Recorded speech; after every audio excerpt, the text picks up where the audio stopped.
What's up, everybody? David Caldwell, my great friend Krista Britton. We're back again for the most boring, most talked about, hopefully most informative Portland metro area real estate recap. We're going to talk about October numbers. We're going to talk about what we're seeing today, a little bit of forecasting for the future, because I think that's important. Even though we don't have a crystal ball, we'll talk like we do. So let's talk about the most important thing first, Krista. Do you remember what that is? Average sales price. Oh, favorite. Everyone's favorite. Everyone's favorite. I think if we went around downtown Portland or wherever a lot of people are, and we ask them what's happening with the average sales price in Portland, they're going to say it's going down. Oh, definitely. I actually was having a conversation with somebody yesterday. I'm like, I'm having my best year ever. And they're like, how? Well, and look, let's speak to one thing. That's called a flight to quality. When things get hard, people go to people who are experienced, and you've been a top agent in our area for a long time. But hey, the average sales price has increased by 7.8%. The median has increased by 8.6%. That's year over year, January through October, 2022 versus 2021. I think it's important to think about this. We've had plenty of time for the average sales price to go negative. What we're dealing with is negative news, and we're dealing with affordability. Well, rates have been high. They've been really high for the last month and a half, but they really increased in April. That's when we started to see that affordability start to trickle away. So we've had plenty of time for the market to go the opposite direction. Appreciation wasn't front loaded in January, February, March. We've actually seen kind of this bell curve we normally see on average sales price increasing, decreasing. Certain times of the year, larger, more expensive homes sell spring, summer. Mm-hmm. More affordable homes have a tendency to sell in the fall, winter. A lot of agents are getting caught up on, well, the average sales price declined from September to October. It did last year too. Yeah. And we had 16% appreciation last year. So I don't love the short-term analysis stuff. It's important a little bit. We'll talk about that today. But I think what's really important, if you are a home buyer or home seller watching, the average sales price has continued to increase, kind of because history tells us to. I had a kind of email discussion with someone the other day where he said I was ignoring the cyclical nature of real estate cycles. There's been 26 years of appreciation in the last 30. There aren't really a lot of cyclical cycles to the Portland real estate market, or at least none that I could find. So, housing is a strong, stable asset. It's also the asset that moves Americans' net worth. According to our government, the average homeowner has a net worth 40 times greater than that of a renter. And right now, the bulk of all mortgages in America have a mortgage rate of less than 5%. We have lots of household wealth. We have lots of equity. We have stable mortgages. The challenge in being a buyer or seller right now is, if you're buying or selling, you're probably increasing your cost of living. And that's what's really slowing down the market. But most important statistic in real estate, in my opinion, is the stability of pricing. And year-to-date pricing is up significantly from $570,600 to $615,000. Yeah. So I'm going to throw this out too, Krista, because now I kind of want to celebrate it. So anyone watching, I started Hillshire Realty Group in December of 2012. So 10 years ago, we became a licensed real estate brokerage on December 1st, 2012. Chris has been with me almost that entire time. I was 29. I had brown hair. I wasn't a dad. It was a long time ago. The average sales price in Portland was $275. Crazy. There's been a lot of growth in sales price in the last 10 years. That also was the last year of down pricing from the Great Recession. So that was the bottom, but no one would have guessed that was the bottom. People thought I was absolutely insane to be leaving a company and going and starting my own brokerage team, whatever we want to call it at that time. So Let's talk about new listings. For those of you guys that have watched, we like to do a historic average of what's been happening with new listings. So let me get that on the screen. But Krista, why don't you just take us through like the residential highlights in the market action, and then we'll throw these up. Okay. So right now, new listings have decreased, which is normal. It decreased 22%. And that's just based, honestly, that's the time of year. That's just what we normally see. You know, a lot of people, the holidays, things like that. And people generally think it's not a good time to list, which isn't always the case, but it's just that time of year. So pending sales have decreased. What's that do pending sales yet? Just new listings. Okay. Just new listings. Yeah. So let's look from a historic standpoint of new listings. Okay. So we are at a 5-year low for new listings. I think a lot of people would be surprised by that because we have more options today. If you're a home buyer, this is a good thing, right? The more options of homes on the market, but we actually still have a shortage. We have a marketplace that's operating kind of like a buyer's market. Lots of price reductions, sellers are more willing to negotiate, but statistically, we actually still are in a seller's market when it comes down to inventory. So one thing to think about if you're a seller or if you're a buyer is if we get rate relief. Some people think we're going to have rate relief next year and we might be somewhere in the 5s. Some people think we might be in the 6s. But let's say we have rates in the 5s. Well, people's plans don't change. They just get delayed. We have a housing shortage. We get rate relief. Do buyers on the sidelines stay on the sidelines, or do they re-enter the market? Oh, by the way, we have a housing shortage, right? So some sellers, you might be better to hold off and wait. By the way, if you're one of those sellers and you're curious on the answer to that, Chris and I can meet with you. We could help advise you, not based on opinion, but based on statistical probability. If you're a buyer, right? Hey, by the way, the best homes in this marketplace are still getting multiple offers. Yeah. They're priced right. Yeah. But if you're a buyer, do you stand in line 6 months from now when rates are at 5 potentially? Or do you refinance when rates are at 5 because you got the house that you wanted? There's things you need to think about too. The really great thing on being a real estate consumer, Krista and I, we have to sell you on working with us. We have to sell you on working with Hillshire Realty Group. As soon as we know we're going to work together, now it's advisory, right? Our job is to become professional advice givers, help you make decisions, give you the data. There isn't like this sales aspect to it. And honestly, we don't want to sell you on working with us either, but hopefully you would choose to work with us because the average realtor doesn't know the average sales price. So let's keep going and let's talk about what's happening with pending sales. Krista, lead the way. All right. So pending sales have also decreased 42%. Offers accepted in October of 2021 and decreased 8.4% from 2,003 offers accepted in September of 2022. So let's break that down real quick. A humongous decrease from the best year ever, probably, for Portland real estate when it comes to units.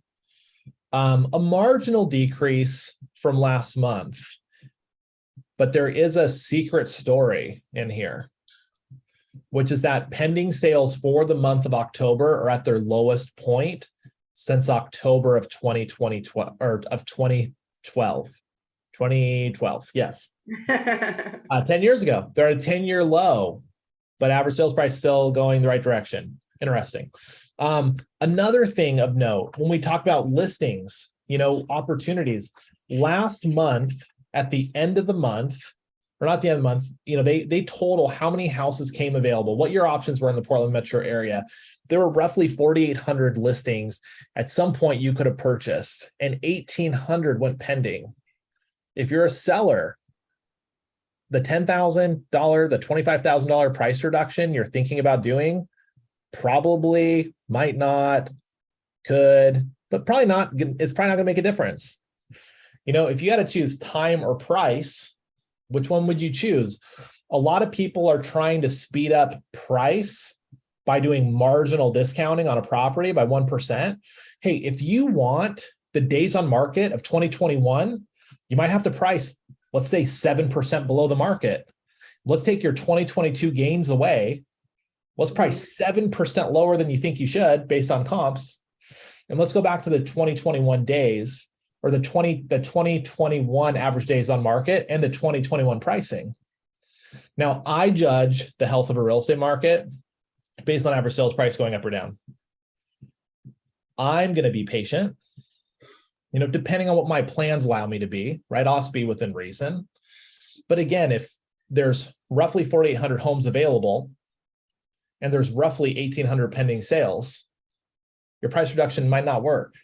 Hey, if you're a buyer, this is what you guys have all been waiting for. We all want more options to buy the home that we want. If the home that you love is available, if you can afford it, on average, people stay in a home for 10 years, but you're likely to refinance your home 2 or 3 times. Go get your home, right? Hey, if rates go down, refinance. I'm not guaranteeing they will. If rates go up, you'll be happy you bought, right? What the market's proving right now is affordability doesn't have to crash the market. And for us Oregonians, we have great affordability when we consider the last decade of California real estate prices. We have way more affordability today at 7% than California had as a state when rates were in the 3s. If you can't afford the home that you want, sucks. Waiting on the sidelines may or may not cure that problem. But again, if you want to do some analysis based on the price point, area, city, the type of home you want, we'd be happy to talk to you. So let's look at historically at what's happening with pendings. 5-year low on pending sales. So that big drop Krista talked about from last year. Well, this time last year, we had 6,000 more sales. At this time last year, man, like buy a house, it's going to be worth more when you close. That was the narrative. Well, now the narrative is like, are housing prices even going up, or homes even selling? Yes, a whole city of people have bought a house this year. Yes, the average sales price is up 7.8%. And I probably repeat myself too much for some of you guys that are, if you're still watching. I had this client once who was an Intel executive. We sold a property for him. The year it sold, it was the most expensive sale in Beaverton in the past 12 months. And I kept telling him that we're going to be the most expensive sale when we were, negotiating, or when we were looking at showings, things like that. And he told me, David, I don't need you to keep reminding me this. I know this. And I'm like, I need to remind you because you're not acting like it. And we need to remind people that the average sales price is still increasing, not because I'm trying to trick you into buying or selling a house, but because it's still up, right? It's still up year over year. Granted, the rate of appreciation has decelerated, but none of us, no matter how greedy we are, want the market to go up 16% a year. It's very unhealthy. So let's shift to solds. Why don't you break down solds for us, Krista, and I'll get this. All right. So closed sales decreased 37.5% in October and decreased 12% from September. Yeah. So look, pending sales are going down. Closed are going to go down. There's this big trend. Lowest number of listings, lowest number of pending sales, lowest number of solds. Now, that might be concerning if we had the highest number of new listings, lowest number of pendings, lowest number of solds. But we have low, low, low. By the way, in 2018, 2019 wasn't the best year for Portland real estate. We had 1.5% appreciation. But neither of those years were people freaking out over the number of sales. So again, months and months and months, more than half this year spent in the market adjusting. Some agents are talking about the market adjusting today. It adjusted a long time ago, if you're watching this. This isn't a yesterday thing. This is a months ago thing. We have a low on sales. Why is that important? Well, if you're a seller, again, this goes back to there aren't enough buyers in the market to buy every home. What are you doing with your pricing? What are you doing with your strategy? Krista represented a buyer in a neighborhood where I sold a house, and I sold the same house about maybe 10 houses away. Yeah. Yeah. Same Backyard, floor plan. yeah, same floor plan. The backyard on the house I sold was a lot nicer. It probably would have cost $30,000 to $50,000 to duplicate that backyard. We got a sale right away. The house that she repped the buyer on did not. They just reduced the price, what, every 2 weeks, 15 to 25 grand? Yeah. Like clockwork, right? Yeah. Like that's not a strategy, you guys. Like that's like, It was a giveaway. it was a giveaway. That's a great It way was to a put it. giveaway. Ultimately, we repped a seller for $110,000 more than we repped the buyer on the same house. And by the way, that buyer came through that house that we repped on the sale side. Yeah. And Krista repped them on the purchase. And it was clearly an amazing value, because that doesn't happen in a month in a market adjustment. That is the kind of advice you're getting, because real estate agents, we are not all created equal, right? Everyone in real estate is a nice, lovely person. It's an industry full of people you want to have dinner with, but it's not an industry full of people you want to trust your equity to. Yeah. So less pending sales, less sold listings. Some of you should make the trade today, even if it's at a lower price than it may be next year. Some of you may want to choose to make that trade next year. Now, we can't make that decision for you. You have to make that decision for yourself. But that is a decision that has to get made in a marketplace where there's far more listings than pending sales. And if you are a would-be homebuyer seller watching this, I would implore you to look at the statistical probability of accomplishing what you're trying to accomplish before you give your equity to one of our buyer clients, because we'd love to bring our buyer on your really good deal if you're going to reduce your price on a schedule every 2 weeks. If you're doing that, if you're doing that, email us, because we have a big buyer database, and we'd love to wait until your next price reduction to come in and make you an offer.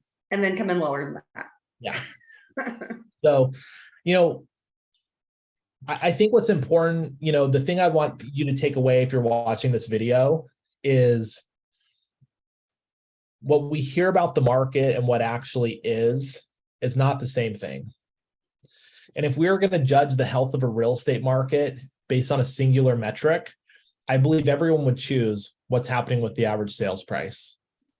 Should we be concerned by the amount of pending sales, by the decrease in pending sales? Yeah, I think that there is a cause for concern, but we're also not in a marketplace where the people that are failing to sell, they don't all have to sell. The price doesn't have to come down. Some of those people, and most of those people, are just choosing not to sell. We're seeing a lot more people take their house off the market. So, and we do have people in the market that are just scared. They are afraid the market's going to crash, so they're trying to get out of that asset. The Portland metro area history, and if we think about the last 30 years, there have been horrible things that have happened in this world. There have been horrible things that have happened to our country. We've never seen inflation like we have it today. But what's inflation? Replacement cost increasing, right? It's more expensive to build a house today. But we've had 26 years of housing appreciation, with this going to be the 27th year and 31. And I can only go back to 1992 because that's as far back as I can get the data. But if we look at 30 years, there have been horrific things that have happened, and home values have increased through them. And I look for reasons all the time for why values would decrease. And hey, if interest rates are 8, 9, 10% for a sustained period of time, we will probably see housing prices decrease. But if interest rates go to 5, 6, or settle at 7, and people do these 2-1 buy downs, or people get comfortable with ARMs and they are able to get some interest rate relief, it seems likely that we're going to see what we saw this year, which is a sustainable rate of appreciation. And I don't know about you, Krista, but let's say market appreciation went from the almost 8% we're at today. And next year, I just knew I was going to get a guaranteed 4%. And there's no guarantee. But if I got 4% on a $600,000+ asset, I'm pretty darn happy. I made $24,000 to live in my house. Like that Yeah, just living. Yeah. So did we miss anything? Did we sum things up okay? Yeah, I think so. I think you made your point. Things aren't bad. Consumer confidence is important. Who you work with is important, right? Every situation is different. So maybe it makes sense for you to wait to sell, or maybe it'd be better for you to sell now. But it's important to talk to someone who knows what they're doing to make that decision. The stat from the National Association of Realtors, and I'll extend it because it depends, but within 5 years, 89% of this business cycles through. They're in and out. Yeah. So basically, David's saying people get into real estate, and within the first 2 years, 90% of people fail out of the business. And this is your largest asset. This is not buying a car. Yeah. This is a very expensive, important asset. It's where we live. This is most people's most expensive asset. This is your biggest investment most people make. Trust this transaction to a professional, right? Like, don't believe the headlines. Don't not believe the headlines, because the headlines definitely impact confidence and how people do things. It's hard not to. In Tigard year to date, the average sales price is up almost 12%. But guess what? About 20% of the homes that are listed for sale haven't sold. But guess what? That's a really good market, right? That's one of the best performing markets in the city, right? Hey, Lake Oswego is different than Sherwood. Sherwood's different than Tigard. Happy Valley is different than Clackamas. Mm-hmm. This neighborhood's different than this neighborhood. That neighborhood's different than this neighborhood. Only experience and an ability to go pull this data out is going to help you make the best decisions. And frankly, if you're still watching this video, that is exactly what you deserve, is someone to help you make the best decisions. Mm-hmm. That's what you deserve. With the right information. With the right information. The right information. Okay, so if you want to get a hold of Krista at HillshireRealtyGroup.com, David at HillshireRealtyGroup.com. You can email us at hello@HillshireRealtyGroup.com. Man, if you watch this, if you've watched it more than once, thank you. Like, subscribe, leave us a comment. Do that. Like, we're not YouTubers, you guys. Like, we're real estate dorks. So, but we want you to watch this stuff. That's why we do it. So thank you. See you next time.